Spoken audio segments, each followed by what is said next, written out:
See, I believe in hope. I believe in belief.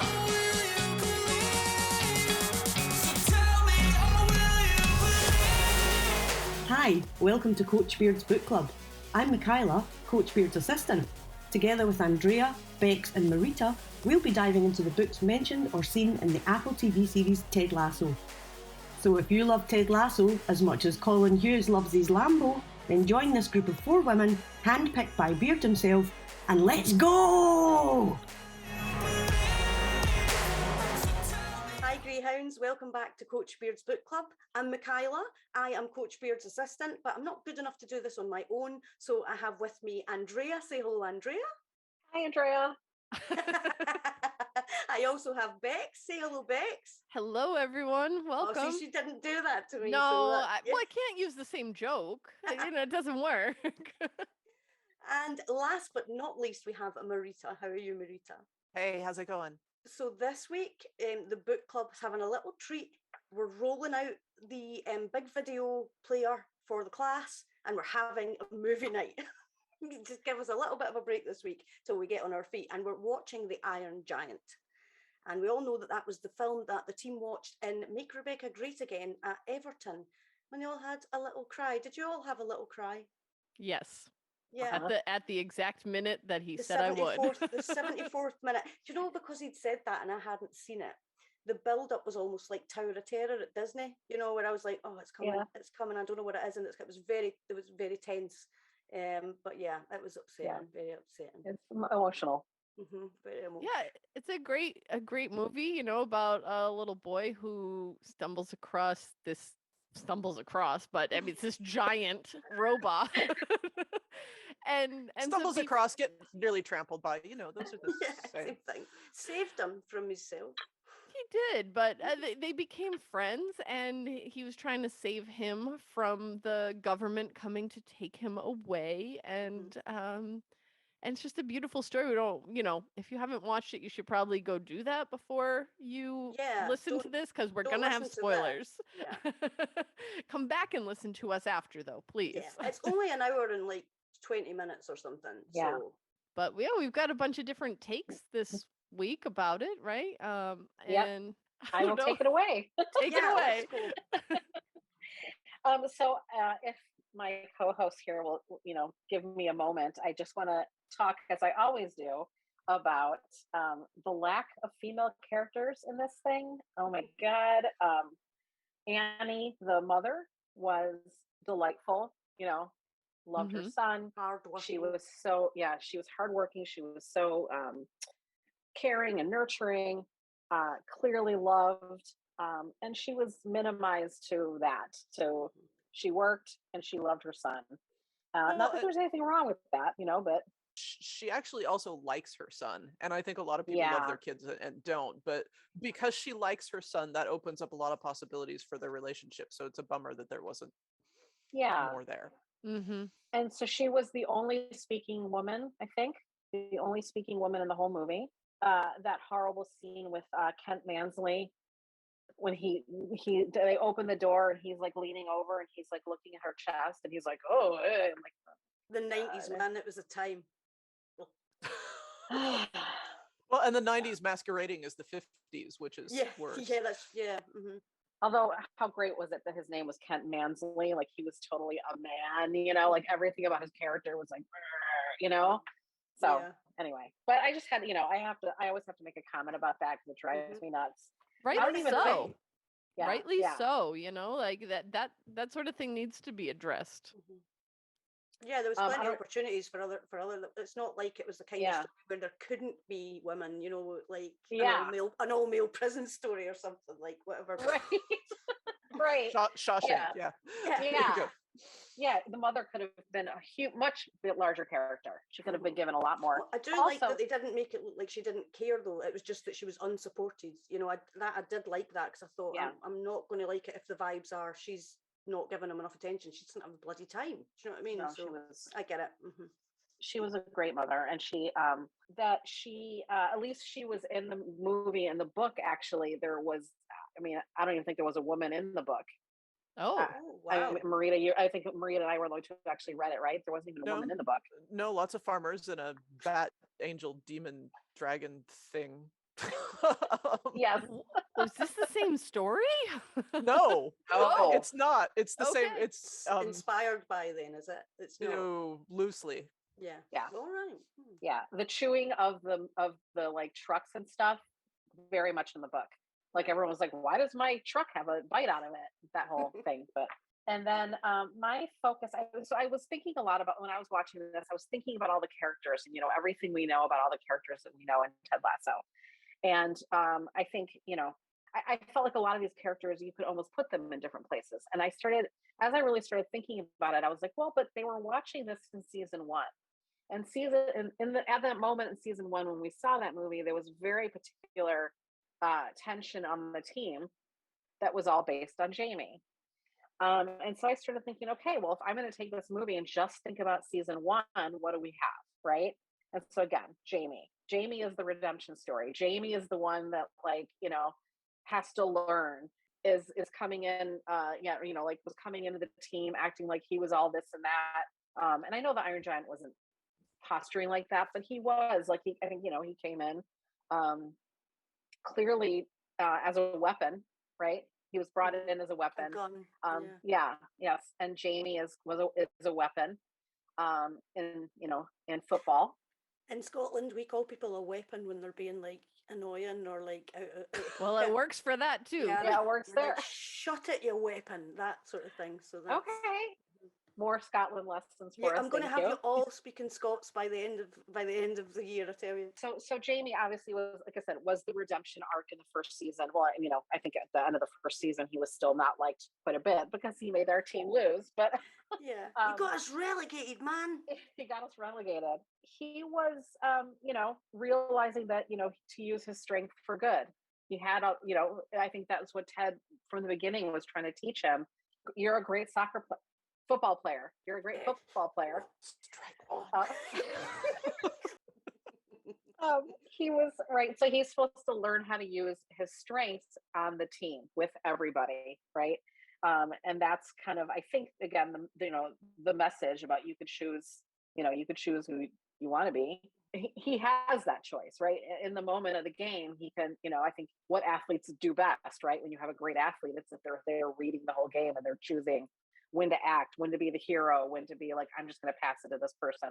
That person's clearly open, right? Like that's, I think, You think that's flying into the missile as Jamie's passing as his sort of like sacrifice in a way? Yeah, it's kind of sacrifice in a way. Yeah, yeah. Well, and it's a bigger sacrifice for Jamie than it would for most people because he knows what the penalty for that is going to be when he hears from his dad. And cause ego as well. Like, but I think no, I'm wrong there because I think I initially thought it was ego, but I think you're right, Marita. It's probably I have to deal with my dad if I, so that makes a lot of sense. Yeah, a little bit of fear, right? So I think he does is kind of scared of his dad. Mm-hmm. I would be. That guy is kind of scary. He starts to give himself up, for the team. When he comes back, right? And I know I said this is more about season one, but just talking about Jamie's redemption arc. When he comes back in season two, it is that he is kind of realizing he needs some of these people. He needs them. He needs people in his life. He needs to have these relationships and that he can give something to a team, that he has strengths that are not just about Jamie, but are about Jamie on the team. I feel like he fights hard to come back on the team and to have Sam like him again and to realize like, I really am coming back. I don't think he ever says like, I'm coming to say I'm sorry. I don't think he's never going to do that. At first we think he's doing it just, not real. He's just doing it like, I'll buy them PS5s and he just wants to be liked. And that's the problem with Jamie. But the minute after he spoke to Sharon, he does something for somebody else because it's right. The right thing to do. It's the right instead thing to do. of because it wins him something, So that's a sacrifice in a way. I mean, it's not like if the bar's low, I'm not like, wait, Jamie, like, that's what you should have done anyway. But I'm just saying for Jamie, that is quite a sacrifice. Yeah, just kind of realizing what his potential is and what he's actually worth. And that it isn't just all of this kind of posturing, stupid male stuff that his dad is trying to, like, you gotta be the, this and that. Like he's more than that. In another way, realizing your potential also is an aspect for Isaac and Roy. I mean, I feel like at this point Roy has kind of figured it out. But the two of them also, Isaac, and Isaac is kind of an asshole in the very beginning. I love my Isaac. It Yeah, I hurts say me. that with love, but yeah. It hurts me to even say this. They were But ball busters, weren't they? yeah, he was kind of a dick to, He was mean. and so, he kind of realizes his strength and his potential to, to kind of lead the team too. And so I thought that was kind of interesting. It was interesting where this film was placed in the story, because it really was like, it was almost from this point, the things that changed for Roy and for Isaac were pretty significant, like Isaac starts to become, can be the captain, and right, like Roy sees him, being able to be the captain. I love that little clock when he tells, is it Robbie? I think it's Robbie, and he tells him to put his phone away, and you just see Roy clock that. And then a few episodes later, he picks him to be captain, and those little details I love, especially as well when they come out of the karaoke bar. It is both Isaac and Colin carrying Nate on their shoulders. Yes, and they were the two that used to terrorize him the most. So exactly, the turnaround, yeah. And I feel like this movie, in a lot of ways, is that point, is that turning point, which is what makes this so interesting. I also wanted to comment on Hogarth. I see Hogarth represents Ted. He wants to help people. He sees good in everybody. He's curious, not judgmental. He's curious, not judgmental.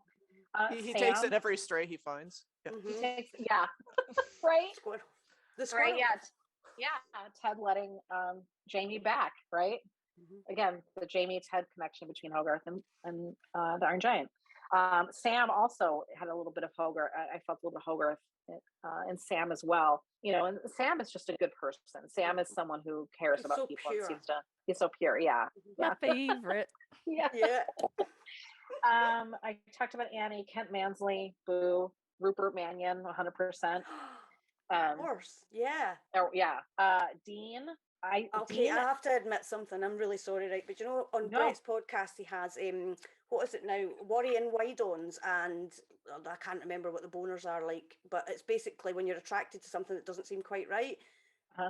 Dean is hot as a cartoon. That is literally like the second bullet point on my notes. I'm so sorry, to take it away from all this, but that was a Worrying Wide-On for me. I wasn't that worried about agree. Yeah, I mean, I don't know what it was, but the instant it came on, I was like, oh, all right. Hello. I literally wrote, and for a cartoon, he's kind of dreamy. I'm with you there. The bohemian artist guy. Yeah. Just, with the heart of gold. And the voice, I mean, Harry Connick Jr.'s voice is just like hot tea. But anyway, sorry.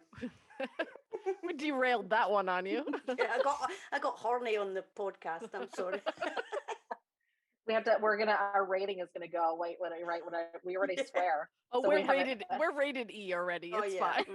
Anything I'm on is rated E. I'm sorry. It's just I bring that kind of energy to everything. And not like video games E for everyone. This is E for explicit. Yeah. So Dean stands up for people, right? He's kind of he cares about the downtrodden and the people, and I thought there's a lot of Ted in him. There's a lot of Beard in him. Yeah.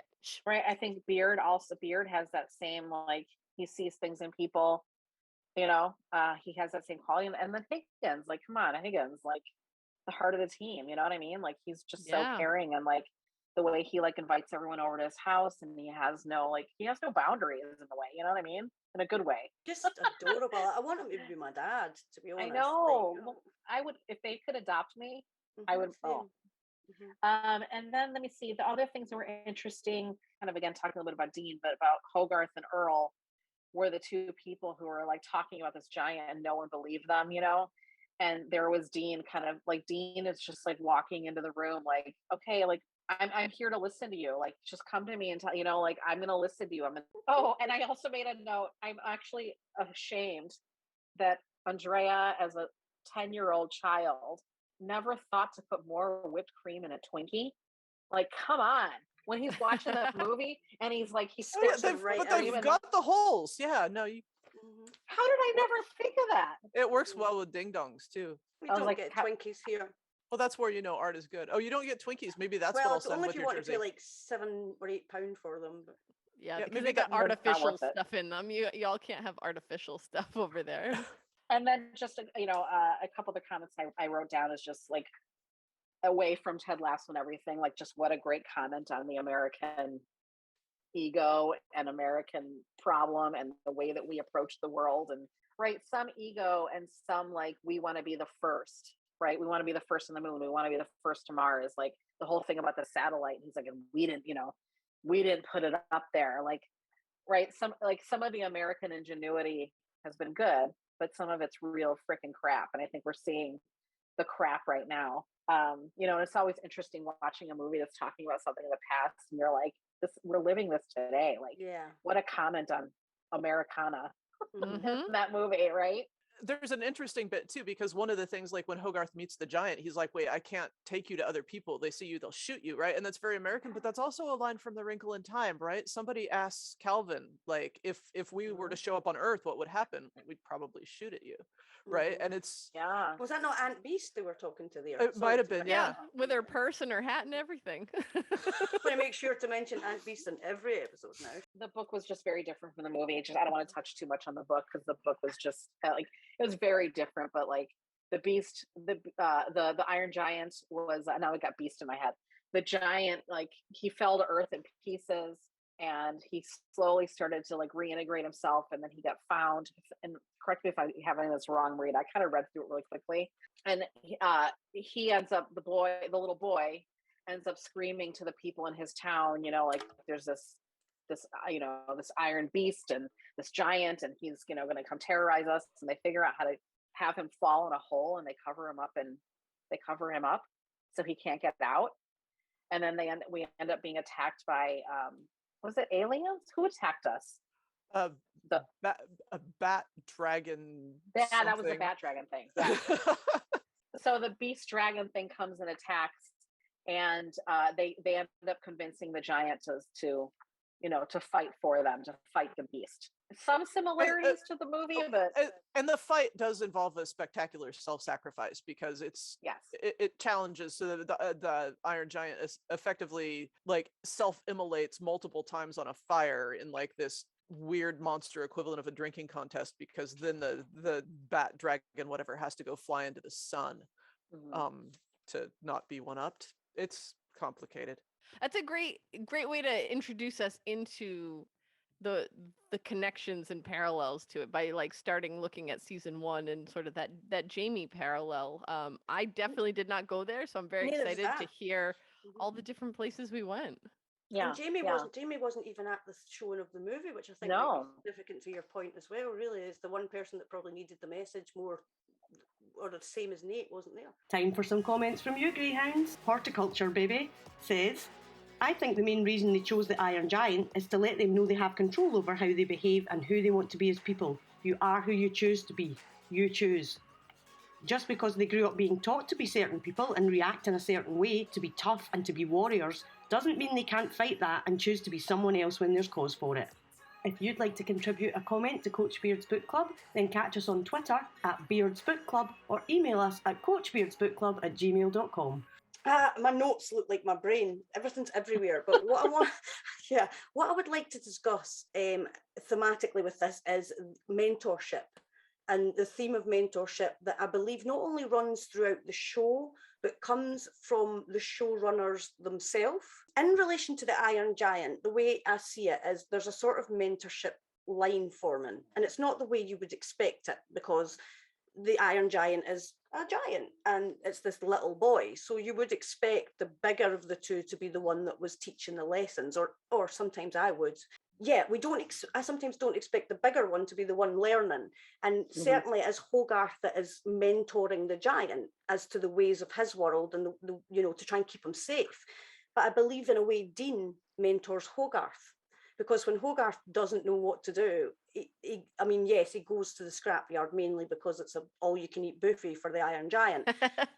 But Dean, he does get advice from Dean, and I think he sees a little bit of like Dean as an older version of him, with his curiosity and his willingness to accept things. So that's that sort of line that I see there. And then to skip back the way before we go forward, I want to talk about Bill Lawrence. And Bill Lawrence is the showrunner of Scrubs, and also worked with Jason and Joe Kelly and Brendan Hunt on Ted Lasso, and really was the one that encouraged them to take this advert that had been for the Premiership Soccer in America. That doesn't count against us. You can't give us a Doesn't. I was strike being for that. ironic. Oh, I Being ironic. thought we had individual strike counts. I've been so careful. So, well, Bill Lawrence ran Scrubs, and if you know, the episode 2 Biscuits of season 1 was directed by Zach Braff. I don't know if I'm saying his surname right, but that was the lead actor in Scrubs. So we see there that Bill, there's been a mentorship between him and Zach to the point where he's willing to have him come back and direct. But Jason and the guys also spoke about, Bill was the one to sort of impact on them that this little advert could be turned into a TV show, and sort of talked them through it and encouraged them, even when they didn't really believe in it. And that's my theme, seeing things in people they can't see in themselves. And that went further down. I don't know if you remember that a while back, there was talk about Brett moving on to showrunning. And he discussed it with Bill, and I'm really sorry, I can't remember the interview because I've consumed so many of them, but Brett was quite hesitant towards it. He was like, nah, that's not me, you know, I couldn't do that. And it was like, it felt like imposter syndrome, you know, like he was saying, oh, I could never do that. And everybody's like, what, really? But yeah, so he has now got a Warner Brothers deal to be a showrunner. And I think that really speaks to the sort of mentorship that's running through it, is that he himself didn't think he could do it, and now suddenly he's doing it. And I believe behind the scenes we have Bill and Jason and all the guys, Brendan and Joe, encouraging Brett in the same way. And it's just a step ladder of sort of mentorship. And it goes through the show as well. I love that. It really does come together when I listened to an interview from Jason about his mentors, and it's from the Hollywood Outbreak, and it's called Ted Lasso Coaches, the people who mentored Jason Sudeikis. It's about a 2-minute long interview, and Jason goes through people that have encouraged him. And it was a basketball coach named Donnie Campbell, came to the school at the same time as Jason, started the school at the same time, and said to him, there's no reason you can't be I don't know basketball positions, I'm sorry. But it was like, you know, you could do this sort of thing. And he said whether he believed it himself or this guy saying it to him believed it, the fact that somebody believed in him was enough. And I think, you know, he then goes on to say that Tina Fey, when he was at SNL, he was asked to write. Basically, Jason was like, I can't write. I'm you know, and Tina Fey said to him, no, if you can improvise, you can write. And that stuck with him. So another mentor. And then I love that, because Tina Fey is just so amazing. Like, I just love that little, it's you know. good to hear, isn't it, that she's Yeah. It's not only she's amazing, that she's helpful to the people Yeah. around her, because it could be easy in an industry like that not to mentor. Yeah. Oh yeah. I'm the Because- star. I'm the Yeah, right? I mean, I've worked in jobs, and I'm sure you ladies have as well, where your boss solely didn't want to train you well in case you were better at the job than them. And I think that could be a really ego-driven thing in an acting industry or an entertainment industry. And it's just beautiful to see that. And I love the fact that it was a woman as well that gave him the encouragement to do it. And I love that. And then we move on. He said something really great about a speech and debate teacher he had. And I think he was a bit of a clown, troublemaker sort of thing. And he said, instead of punishing him, she took him to the side and said, you need to do something with this. So he said additive over like punitive really helped him. She could have just given him a detention for being, you know, an arsehole in class, but she didn't. She was like, you know, you're funny, or you can do something with this, which was interesting to me as well. All of the theme of this is that all of these people have seen something in Jason that he at the time couldn't see himself. And I believe also that is what Hogarth sees in the Iron Giant, you know, doesn't really know what he is. Is he a weapon? Is he not? And it's a defensive thing with him. With that, it's about seeing in somebody things they can't see themselves. And think about it, if we didn't have people like that, if he hadn't had all these people encourage him, we probably wouldn't have Ted Lasso or any of the other fantastic projects that he's been a part of. So to round this off, I've said that we have Dean, Hogarth and Giant, and then we have Bill, Jason and Brett and all the other guys as well. We have Ted, and I do believe that Ted mentors Nate for sure. Who mentored Ted? Yeah, and this is just based on me spending too much time watching American sports, but at the very beginning of Ted Lasso, Right. They say that he's just won a national championship with Division II Wichita Shockers, and it's his first season as head coach. And so that means he's only had, he's 1 year removed from a position where usually college coaches, if they're become head coaches, they were an offensive or defensive coordinator for someone else. All right. So my assumption is that his mentorship came from whatever head coach he was with, just probably 2 years ago. Interesting. That is interesting. I think the only person on the show who could apply would probably be Dr. Sharon. I had that noted down as well. That's the mentorship relationship I can see with Ted in the show. Well, and I think Rebecca could be. So mental health wise, they both kind of, because Rebecca does what they're both a mess. Yeah, but she kind of keeps an eye on him after that, I think, as well, which could be considered mentorship, but I'm not so sure. I mean, this might not be a popular opinion, but I do think that his dad was, to a certain extent, at least up until the time of his death. Like, he did look up to him, and he did, maybe their relationship wasn't perfect. And I think part of mentoring is also taking from someone the things that you want to do differently than who came before you. So I'd put his father into the mix as well. I feel like we don't know enough story about his mother to add her. I'm sure she's part of it, but I think we don't we're really going have to enough. see her in season 3. I've got a funny feeling we're going to get to meet Ted's mom in season 3. But I like the fact that his father's a mentor, because I think it would be easy to dismiss his father for what happened. But if we remember, Ted did say he was a lot harder on himself than he ever was on me, talking about Ted. Right. And I think Ted is hard on himself in a way that he doesn't necessarily articulate or even recognize. In the book, his dad, when he hadn't read the book for his homework or something, and his dad was read the whole thing, and that's some top dad behavior, I would say. Yeah. Oh yeah. So I don't think because of his mental health struggles and he's in subsequent loss of life to depression or whatever it was, discounts him from being a mentor. Right. And I like that. I do. That's my thought. Now, I asked a question I didn't really have an answer to, so I was interested. It's not that's like A+ teacher move right there. Yeah. Oh, yeah. You were all wrong, and I have the right answer. No, I don't have a clue. I don't have a clue. I think it is an amalgamation though, because if Jason's talking about 5 or 6 people that have been mentors, then I don't believe Ted's only had one. Yeah. So I'm interested in the coach side of things as well. I wonder if we'd ever get to see. Wouldn't it be interesting to have like an American older actor come over and be like Ted's ex coach, or he was the assistant to, or something.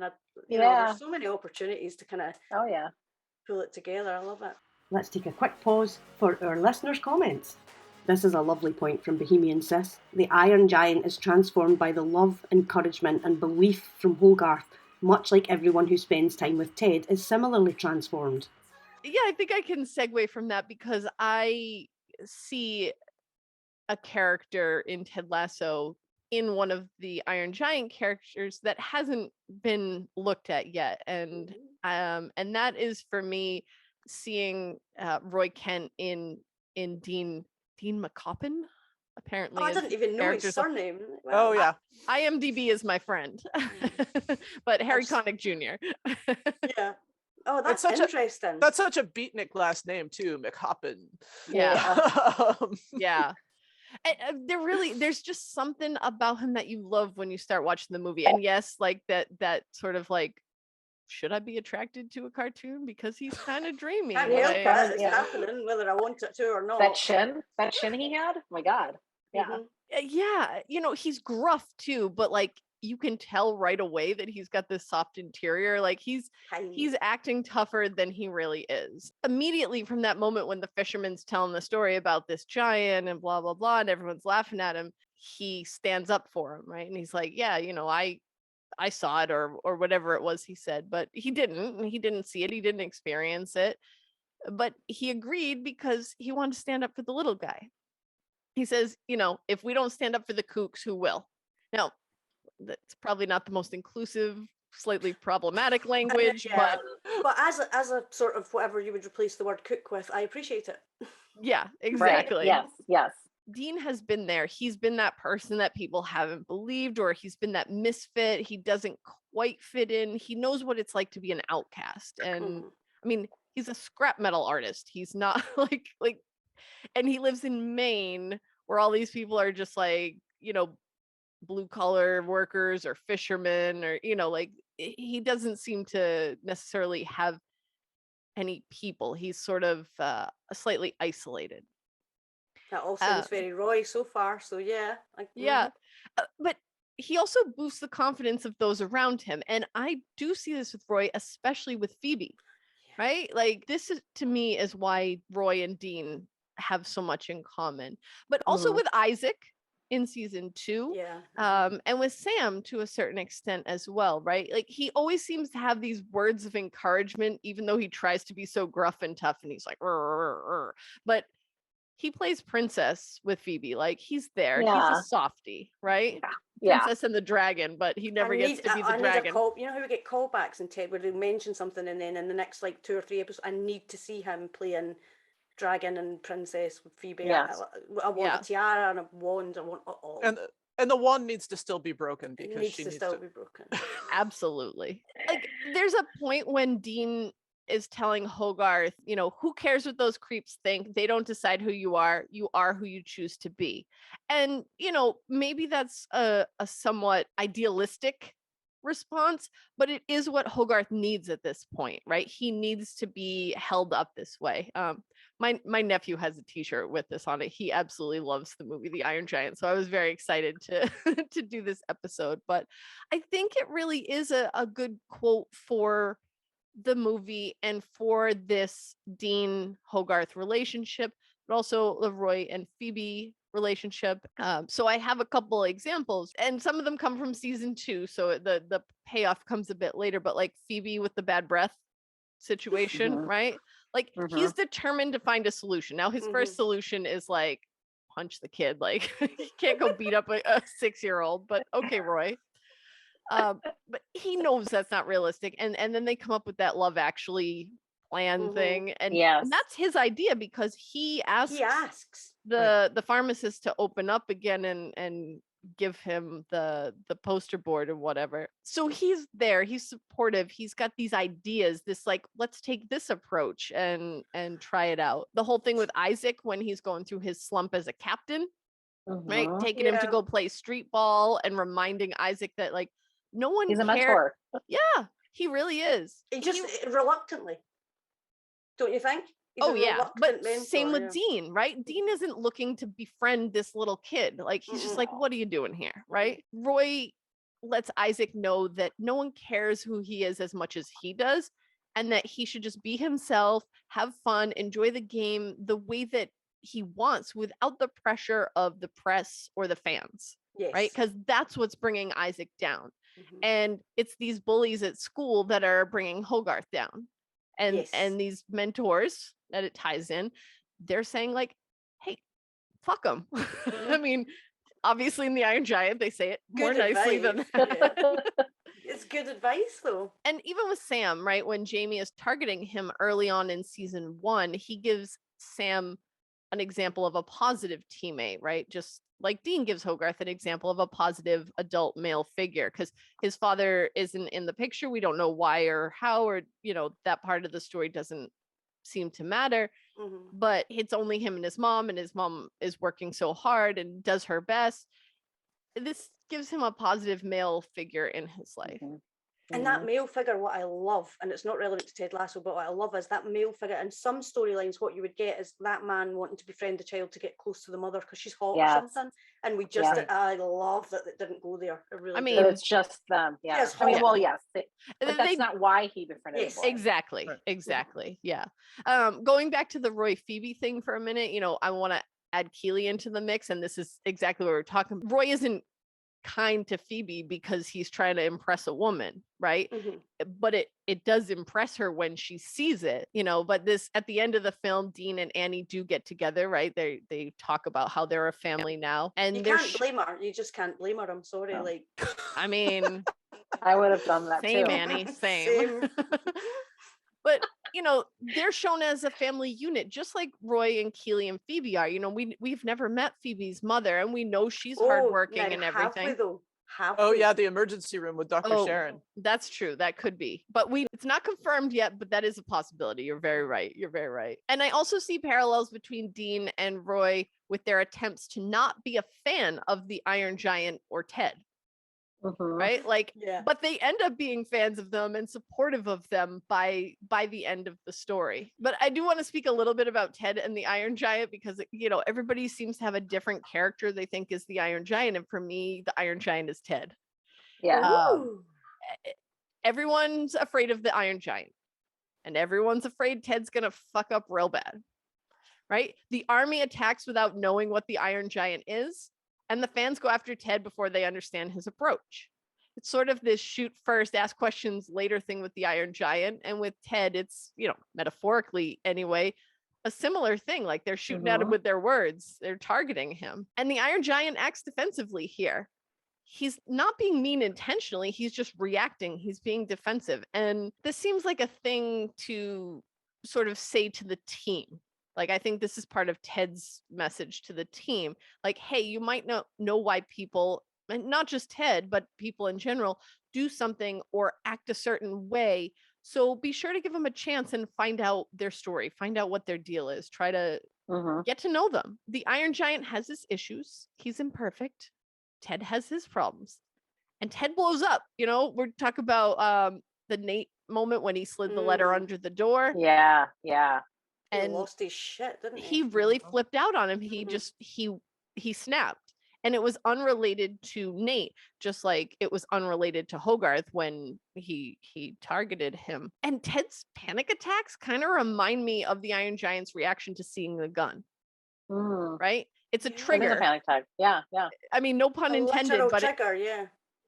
yeah, no pun intended, but it's a trigger, right? And it sets him off just as different things set off Ted's panic attacks. Like you never know when it's going to happen, but this is something that put him on the defense. And the Iron Giant, he sacrifices himself to save everyone or to do something like sort of for the greater good. And to me, I see that as Ted putting everyone else first before he takes care of himself. So not necessarily the same degree of sacrifice, but this idea of putting people before you and before you take care of yourself, which can be good, but can have disastrous consequences. It's like everything in moderation, right?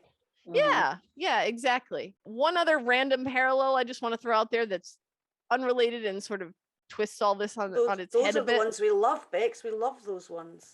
When Hogarth decides not to be scared of the Iron Giant anymore, it was like Rebecca and Keely's relationship, and Keely deciding not to be afraid of Rebecca. That's so cute. I love it. That is so cute. But the thing is, Rebecca didn't even realize that Keely was afraid of her, and the Iron Giant doesn't think about how he scared Hogarth. He just is who he is. But also, there's another parallel with that because the Iron Giant doesn't go after Hogarth and attack him because he remembers that Hogarth saved him when they first encountered. That could be a Keely and Rebecca thing as well because, I think Keely did pull Rebecca back from the path that she was going down, be it intentional or not.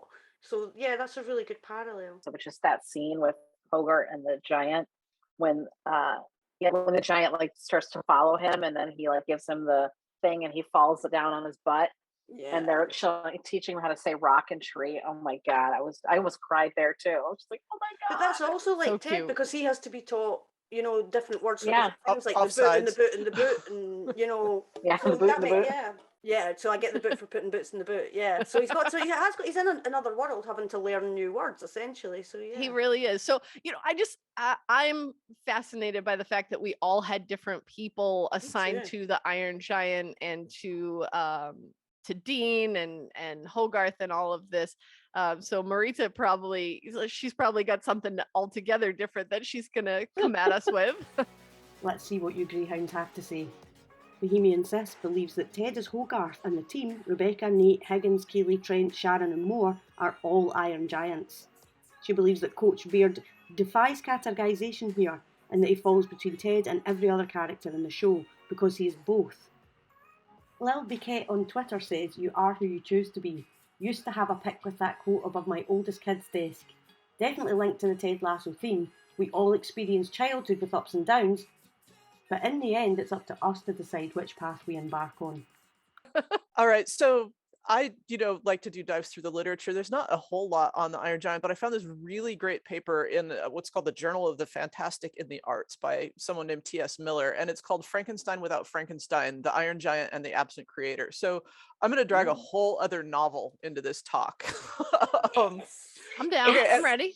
Okay, and so I'm going to Frankenstein. I'm going to quote from the article here, and it says, on the most basic level, the Iron Giant tells the tale of an artificial being that, in precise contrast to the Frankenstein monster, receives the proper nurturing and moral education from a warm-hearted surrogate parent. Accordingly, Bird's Giant learns to reject the same rancorous violence to which Shelley's unloved monster claims to have no other recourse. And it's a brilliant paper. It's well constructed, right?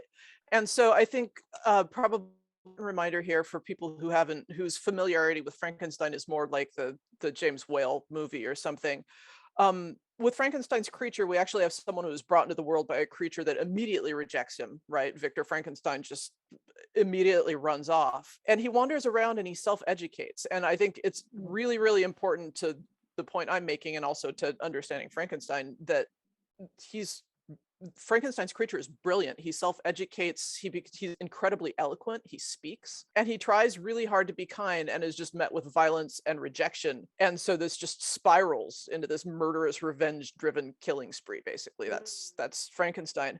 And so then we have the Iron Giant, and we have this creation. We don't know anything about the creator. It's left completely out of the movie. We have no idea where he came from, right? But he's obviously meant to be a weapon. So he could easily go on a similar sort of murderous killing spree that Frankenstein's creature does, but he doesn't, because he runs into this pair of surrogate parents. He runs into Hogarth and then Dean, who care for him and nurture him and teach him, and that allows him to override that weapon identity and sort of save the day. And so the reason I think this is relevant to this, because the paper is brilliantly constructed, it makes a lot of really good points, drawing together Frankenstein and Iron Giant, is, I'm like, well, hey, Nate's last name is Shelley.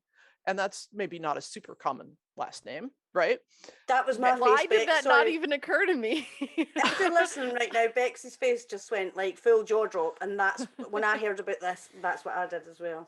Okay, and so if you look at Nate's arc through both of the two seasons, you can see this tension between Nate, who came from this casually cruel. I mean, we see Nate's father in season 2. We hear stories that Nate's father is just emotionally abusive and awful. But then he's also, he absolutely is. And his mom seems really sweet, but she totally gaslights Nate, right? Because she's like, oh, your father, and so Nate, it's all fine. Yeah, right. she's as responsible for that, because there is. I mean, I don't have kids, but there's absolutely no way that I would let my partner treat. No, if anyone spoke to my son like that, I cannot even. Yeah, so then he starts getting this mentoring and guidance from Beard, and so he's got this arc that's sort of a tension intermediate between these two things. So I decided to go back through and kind of see what we can see from either the novel or the film that relates back to Nate. And so one of the first things, the James Whale Frankenstein, the film from 1931, it's slightly more related to the novel than the Iron Giant movie is to the Iron Giant book, right? But it has a very, very iconic scene that everybody knows, right? It's the lightning strikes that animate the creature, that it's alive, which is interesting because in the novel, Victor Frankenstein will not say how he animated the creature. It's the lightning, there's lightning in the book, but that's not how he gave it the jolt of life, right? Okay, but it's a pivotal point in the Frankenstein film because that's the creation of the monster. And then in the Iron Giant, we also have this jolt of electricity that's a pivotal plot point, right? Because he goes and he starts munching on the power station and he's like stuck there and he's in trouble. And Hogarth comes and flips the switch for him. So that's when he knows that he's found a friend and he starts to build this bond. So what we see here is we have the whole team watching the movie and they're enraptured in the movie, right? And we're about to see the three people who are not paying attention to the movie, right? And they're talking. But what's important here is the scene, because we're going to see Beard, Ted, and Nate talking, the scene that's showing behind them. It's the Frankenstein moment. And Nate's there. Wow, Marita. So what's happening here, right? This is the first time that Ted really asks Nate, and he says specifically to Nate, if you were me, what would you tell these guys? No! I mean, am I cooking for Cocoa Puffs thinking we can beat these guys tomorrow? No, we match up perfectly. Exactly. What about you, Nate? You believe these guys can win? I believe this team can do anything. See, there you go. That's what I'm talking about. Okay, Nate, so if you were me, what would you tell these guys? This is the creation of Nate as a monster, because this is when he goes on to create that absolute roast. I can't handle all of this. This is Rita? too much. No, This it's is blowing us amazing. away. I did warn you. It's fucking phenomenal.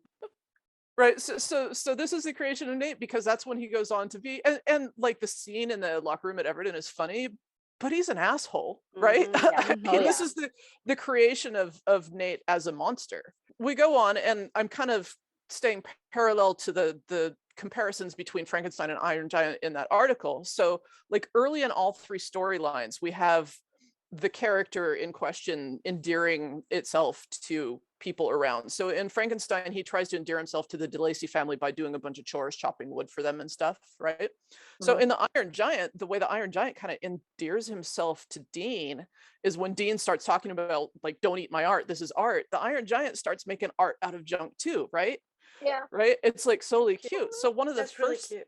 one of the first things Nate does that endears us, like a glimpse into Nate's personal life, is when he makes with his niece the box out of junk, Yeah. right? The suggestion boxes that he brings in.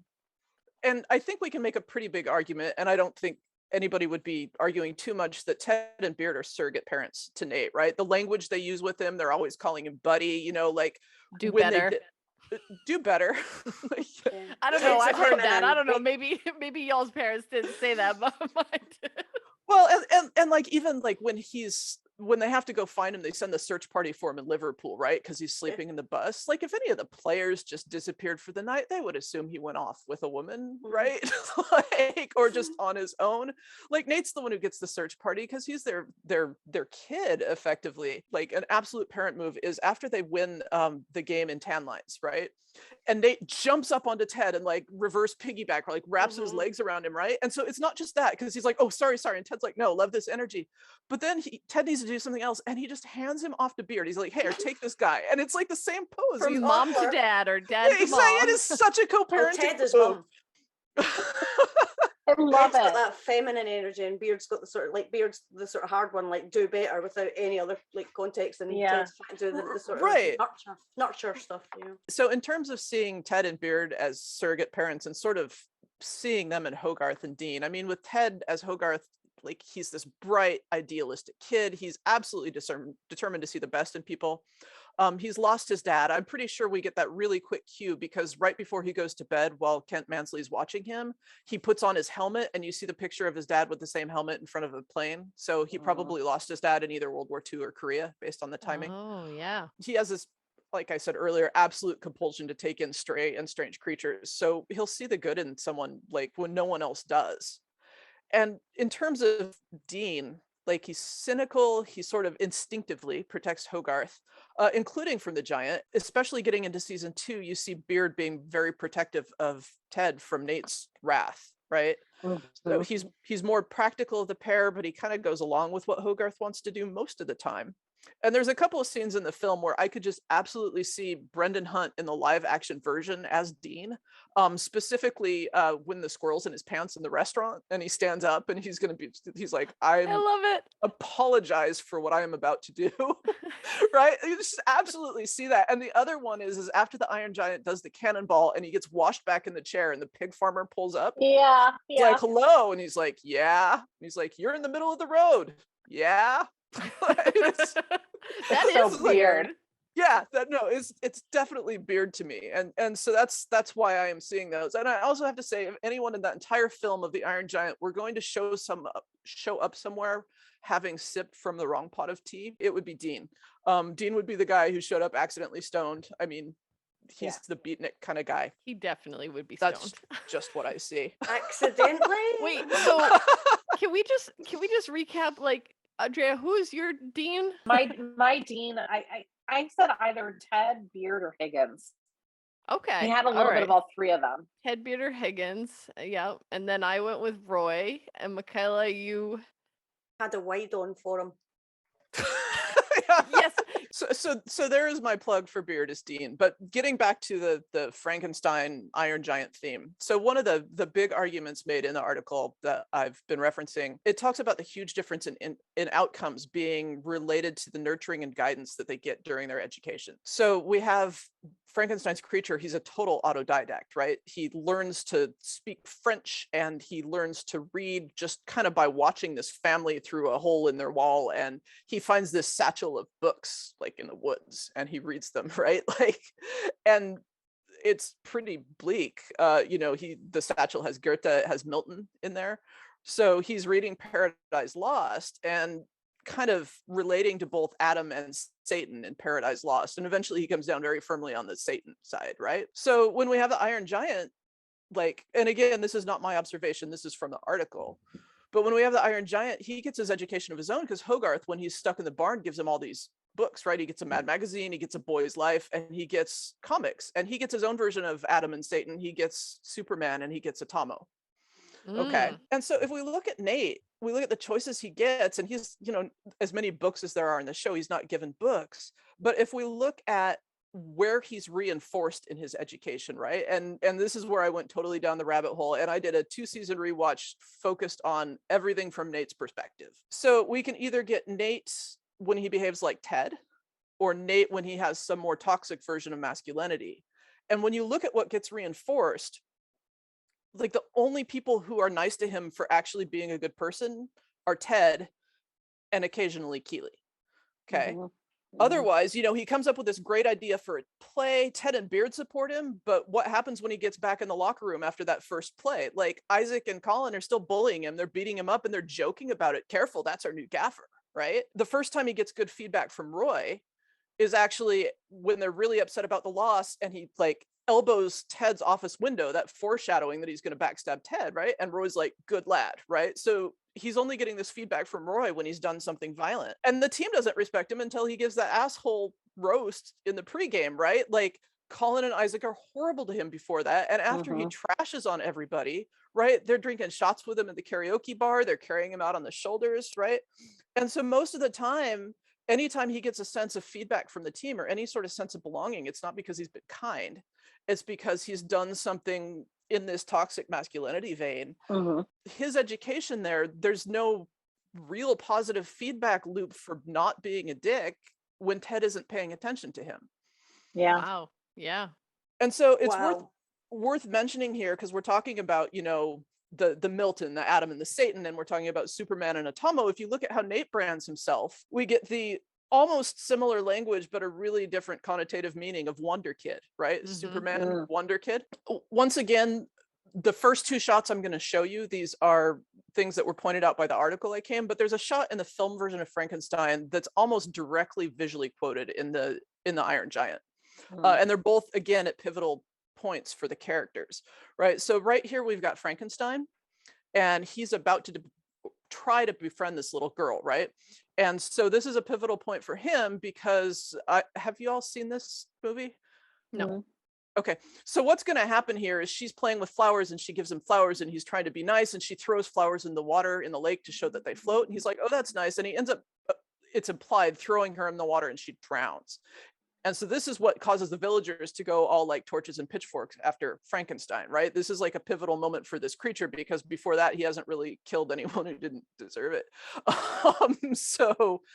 But the important visual iconography here is we've got the threat and he's on the left-hand side and he's got this right hand extended out to someone else, okay? So the visual quote, if we look at the Iron Giant, is this scene where we're all about to cry, right? We've got the Iron Giant here and he's the threat and he's got the gun extended down to Hogarth. And it's again a pivotal moment because this is when Hogarth is bravely telling him he doesn't have to be a gun, okay? So these scenes are constructed in the same way. And so I was looking through and trying to find a way in some scene in Ted Lasso that looks like this. And I fully expected to see Nate on the right side of the screen, but that's actually, if you think about it, visually kind of hard to, Nate on the left side of the screen, visually hard to do because he's just a smaller guy than the rest of the cast. And so how do you do that visually? And so I showed this to Michaela and I'm not sure she was convinced, but I actually think it could be coincidence. I mean, you know what they say about coincidences. Sometimes they just happen. But we've got this, and this is a pivotal moment for Nate, right? This is the surprise when they're going to tell him, right, that he's become a coach, but it's when he first meets Will. And why this is interesting to me is because it does echo that shot. Maybe it's not intentional. Maybe it is a coincidence. But in all three of the shots, we've got the threat to the left. And the thing about Nate is he sees everybody as a threat. Even sees this goofy kid who's just come into do the laundry as a threat.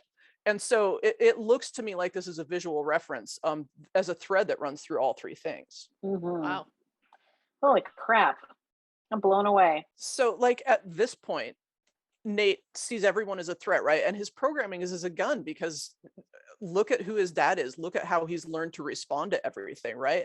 And we see that he immediately attacks anyone that he sees as a threat, right? The Iron Giant will go after Hogarth when Hogarth points the fake gun at him, right? Nate goes after anyone for any reason, because immediately after he goes after Will, right? Rebecca comes in the room, right? And was he saying, yeah, you did this, you shrew, right? He will immediately snap on anyone. We even see it in season 2, like in episode 10, after Rebecca's father's died and they're all talking about what happens after death, right? And there's some reincarnation jokes, and Nate says he wants to come back as a tiger and ravage anyone who looks at him wrong.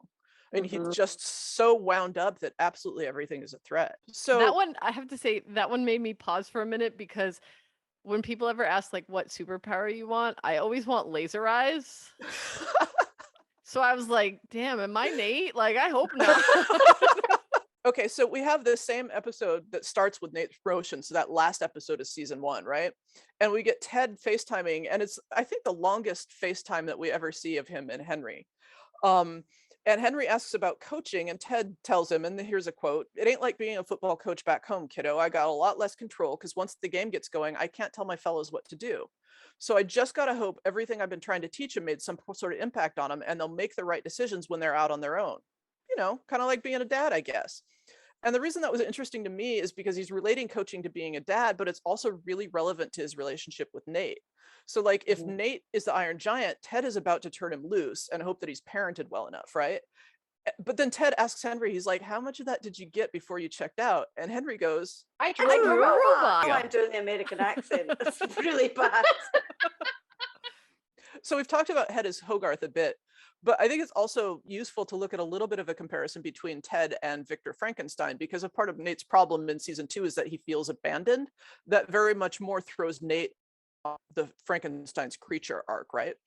And so if you look at like Victor Frankenstein's rationale for why he started reanimating dead tissue, he was so upset because he lost his mom like young.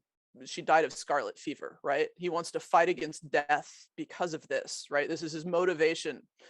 And so late in season 2, when we learn about Ted's father's suicide and we hear him talk about, I decided right then and there, no one was ever going to get past me without me realizing they might be hurting, right? His motivation for going after strays like Nate has to do with his parents' death in the same way that, it's a much healthier way, I think, than trying to create zombie people. But he gets that motivation from losing a parent prematurely. Another hint we have that Nate's story might be echoing the Iron Giant, we can actually look at the opening scene to season 2, right? So someone, and I think it might have been on the Peanut Butter and Biscuits podcast, but someone very astutely pointed out that the first 2 seasons have had opened and closed on shots that bookended whose arc it was really going to be, right? So season 1 opens on Rebecca, it closes on Rebecca when she just got the spit take in the face, right? So season 2, so we're going to zoom in, and this is the exact opening. This is the fade in from black from the start of season 2.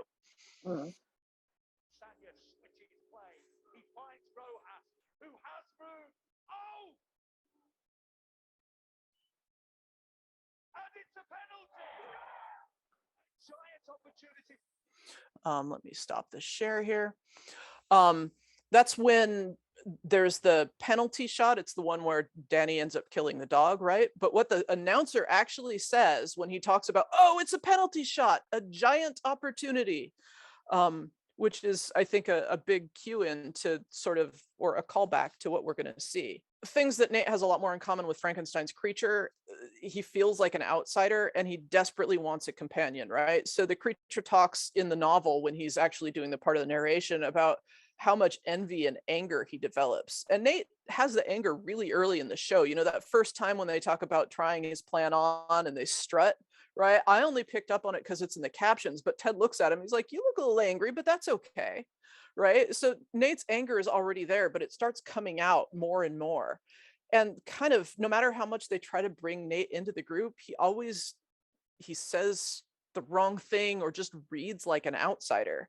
And there's a quote from Frankenstein's creature in the book that says, increase of knowledge only discovered to me more clearly what a wretched outcast I was.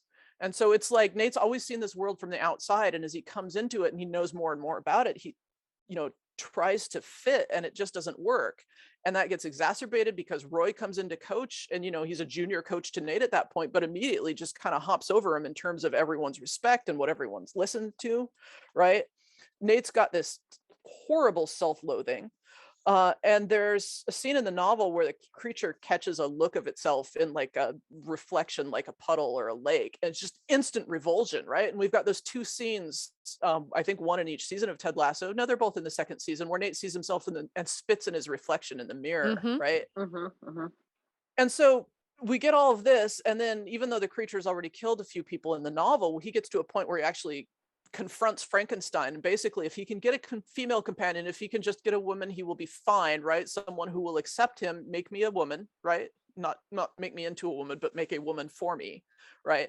And I'll stop killing. It'll be cool. We'll just go somewhere else and that'll be fine. And so what's interesting about that, and the parallel here, is strikes out with women all the time, right? He, strikes out with the hostess at the Greek restaurant. And like when he tries to kiss Keely and she rejects him, and I have to add, in the gentlest way possible, like if I was going to be rejected, it could not be any smoother than that, because it's like, no, don't worry about it. We'll just pretend it's nothing happened and nothing's weird, right? But he takes it very hard. And that is arguably the tipping point where he goes to the point of no return in terms of going full evil, right? So like we have the Frankenstein novel. He doesn't get the woman, he doesn't get what he wants, and he just keeps going on this revenge murder spree. And he shadows Victor Frankenstein and kills people that he cares about, right? So Nate doesn't get Keely, and what does he do? He goes to Trent Krim and trashes Ted to the press, and then he symbolically murders the Believe sign, right? He literally murdered that sign. That sign Yeah, was a not character. symbolically. Yeah. That sign was a character, and it is dead. So to finish, I have one more video to show, and what I'm going to show you is the end of the Iron Giant, and I'm going to show you the end of season 2 of Ted Lasso. Oh, I'm excited for this. This is great. I love this. MVP. MVP. Okay, so this is the very last scene in the Iron Giant, right? And we're worried because he got blown to bits. He's destroyed himself to save the world, but now we know we're up in Iceland. We've seen the screw that Hogarth got that sort of wiggled, and Hogarth knew it wanted to go. And now we're going to do the zoom in. It lives. It's alive.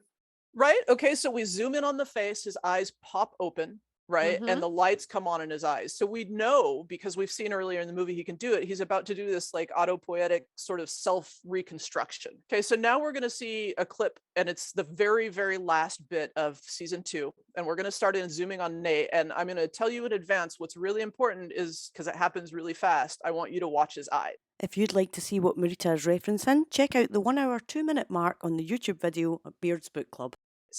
Do you guys see it? The raise of the eyebrow. Well, no, it's not the raise of the eyebrow. I mean, the raise of the eyebrow is kind of like the little smile on the Iron Giant's face.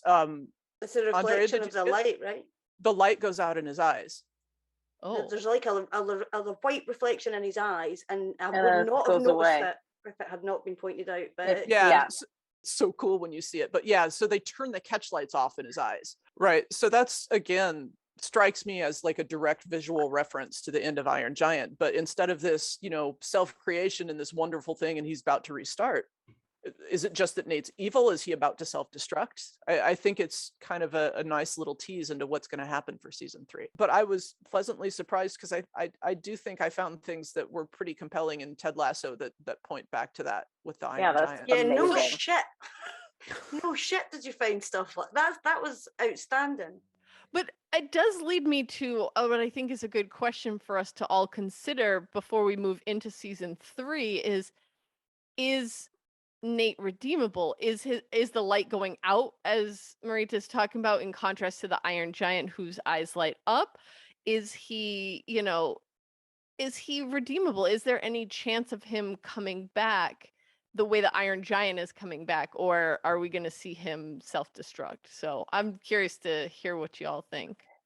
Well, I wonder too, and like, how is he, right? Like, what is he going to sacrifice to come back to prove to everybody? West Ham. Well, that's right? kind of my theory, is that like I don't know if he'll be able to come back together the way the Iron Giant does and recreate himself, but I think he will blow himself up. Like he will sacrifice the position he has at West Ham to redeem himself to the team, and he's going to sacrifice his own career for that. That's my hopeful theory, but now that I'm looking at the lights going out in his eyes, I'm not so sure. See, so I have a little bit different read, because I this show loves a good redemption arc, and I do expect him to come through at the end. But looking at Nate, I'm not sure it's the initial self-destruction is going to be a voluntary one, because what he doesn't understand about what Ted does, because he absolutely thinks he should be in Ted's position, right? I could be Ted, I could do this, I know more about soccer. But what he cannot do, Ted can let stuff roll off his back. People can say anything to Ted and he's fine, right? But doing this like Nate-centric read through or watch through of the first 2 seasons, like, so after he has his Wonder Kid moment, he's constantly scrolling through Twitter. He like reads them all and he looks at some articles and he's very happy, but he fixates on this one comment that is like, well, he may have won the game, but he still seems like a loser to me. It's something like that. And like literally coaching T-ball, I got worse than that. And so if that's Nate's level of thin skin, his chances of lasting more than a couple weeks as a Premiership League manager. He couldn't do bar work. He could never survive in bar work. No service work at all. Worse than that. Yeah. Right. He can't survive in an office, please. The stuff I do, in corporate America. Well, and that's it. It's like, I understand that it's difficult for him to see, like, he finally had someone in Ted that was lifting him up. And when Ted didn't have the space to give him his everything, he thought that he was being given up on. He doesn't have the tools to cope with only sort of like, okay, now you're on your own. Like he can't do that on your own bit. And I'm worried about the way Rupert is going to manipulate him in that position. So I don't know. Yeah. I'm a full-on yes, Nate can be redeemed, and I relate to the Twitter thing. And the reason is I've done a bit of stand-up comedy, and you can make 99% of the room laugh, and there's one person who just looks grumpy or says something or isn't interested, and you just focus on that.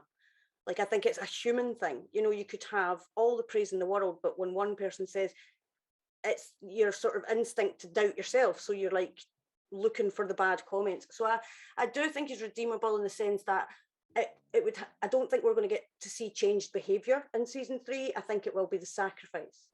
So one of 2 things can redeem you: to do something very big to make up for your mistake, to atone, or a slow progress of changed behavior. And I agree. I think I'm with Bex on the sense that it's going to be a sacrifice rather than that. Yeah, whatever form that ends up taking. But yeah, our next book is going to be Miss Peregrine's Home for Unusual Children. And whose book? I'm very was that excited again? to read. Whose did it say? Whose book? Oh boy, it was Robbie's. Robbie. Robbie. Nice. I'm interested. Which we don't know much about Robbie, unfortunately. We don't. No. We just know that he went in for Jamie. Yes, that's right. Yeah. And I will say, like, I'm doing a bit of research on YA novels at the moment for my academic stuff, and there's so much packed into those novels that they're both accessible in terms of reading level and deep in terms of the content that they address. So I think it was a wise decision on Ted's part to I go in agree. that direction. And this have y'all read this book? It's good. Yes, it's a good one. I know time-wise I may end up with an audio this time. I'm curious to see how they'll do the audio, because there's so many images in the book that Well, that was fantastic. I really felt like I learned a lot. I want to also say thank you very much to the people who sent in comments for us. We love it. Please keep them coming. You probably will spot something at some point that we don't, and the more of us the better. So thank you very much for that. Yeah, I love the insight that you all provided. That's, Yeah.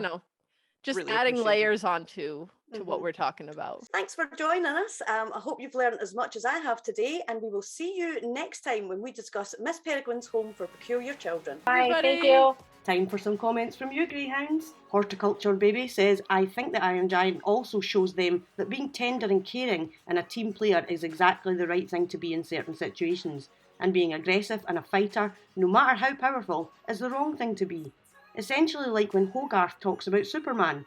Sure, he's famous now, but he started off just like you, crash landed on Earth and didn't know what he was doing, but he only uses his powers for good, never evil. I love this thought from Bohemian Sis, who says, I'm inclined to think that it's not just Ted alone who is selecting the books for each player. I imagine he and Coach Beard go over every player and discuss which book would best be suited for each one and which movie to show on their pre-game movie night. Follow us on Twitter at Beards Book Club or send an email to us at coachbeardsbookclub@gmail.com. Subscribe to us on Spotify, Stitcher, Apple Podcasts, or wherever else you get your podcasts. Share us with your friends and family. Subscribe and leave a 5-star review. If you prefer the video version, subscribe to our YouTube channel, Coach Beard's Book Club, now.